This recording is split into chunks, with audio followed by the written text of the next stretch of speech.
Rejection. It's one of the most human fears there is. You like that girl but aren't sure what to say to her. Or maybe you feel like applying to that job but think you won't get accepted. How many times has the fear of rejection stopped you from doing something that you want to do? How many times have you told yourself that you're going to do what is that you were too scared to do today, tomorrow? You've gone your whole life scared of the idea of rejection, that it stopped you from actually doing what you really want to do. You could have been dating that girl, had that job, been on that sports team. But don't worry, I'm here to help you get over that fear. A fear that creeps in quietly, then clings to you like a shadow, makes you hesitate, makes you play it safe, makes you shrink yourself, hide your truth, abandon your potential, just to avoid hearing a simple word. No. I've seen it in everyone, even in the people I trust the most, and I've felt it myself. But here's the truth.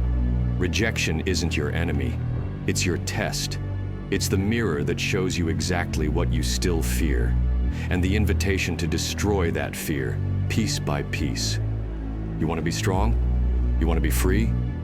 Then you have to confront the thing you've been running from, the possibility that you might not be accepted, liked, or understood. Let me tell you something about Gotham. It doesn't care how good your intentions are. It doesn't care how hard you worked. It doesn't care who you are or what you've been through. Sometimes you'll give everything, and they'll still turn their backs on you. And if you let that break you, if you let that define you, then they win. Fear wins. The city swallows another soul. But I didn't become Batman to be accepted. I became him because the mission mattered more than anyone's approval. You want to overcome rejection? Then you need to change what you're chasing. If you're chasing validation, you'll always be its slave. But if you chase growth, you become unstoppable. Here's what rejection actually is. Feedback. It's proof that you're reaching beyond your comfort zone. It's life telling you, you're alive, you're trying, keep going. Every time you face rejection and don't break, you build something most people never have, resilience. And resilience turns fear into power. You see, most people live in cages they built themselves. They don't try because they're afraid to fail. They don't speak up because they're afraid of being wrong. They don't reach out because they're afraid of being ignored. And they wonder why their life feels small, dark, and empty.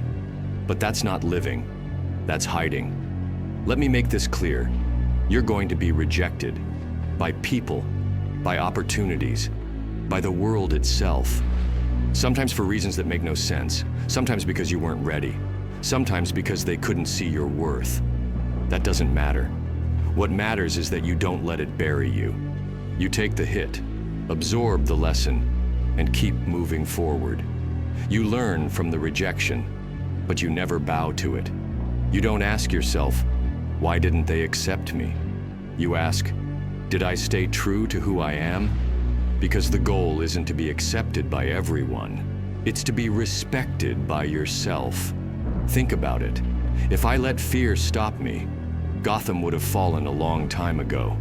If I waited for permission or approval or applause, I'd still be a broken boy staring out a window, waiting for someone else to fix the world. But I made a decision, one that cost me everything. I accepted that rejection wasn't the end. It was the beginning of growth, of purpose, of becoming something more. And you can too. You want to ask her out, but you're afraid she'll say no. So what? Be honest. Stand tall. If she walks away, you still win. Because you were bold. You were real. You want to go after that job, that dream, that path no one believes in? Go. Chase it. If they shut the door, find another way in. If they mock you, let it fuel you. Because their rejection only has power if you give it meaning. And here's the final truth. Rejection doesn't scar you. Regret does. Rejection is temporary. Regret lasts forever. You don't want to look back 10 years from now, wondering what could have been if you had just tried.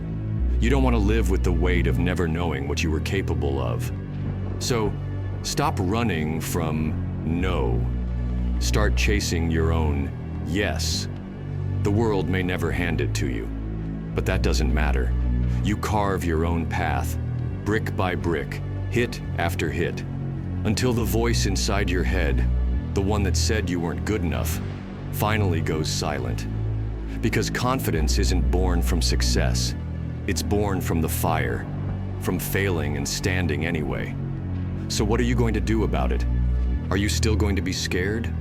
Or are you going to face your challenges head on?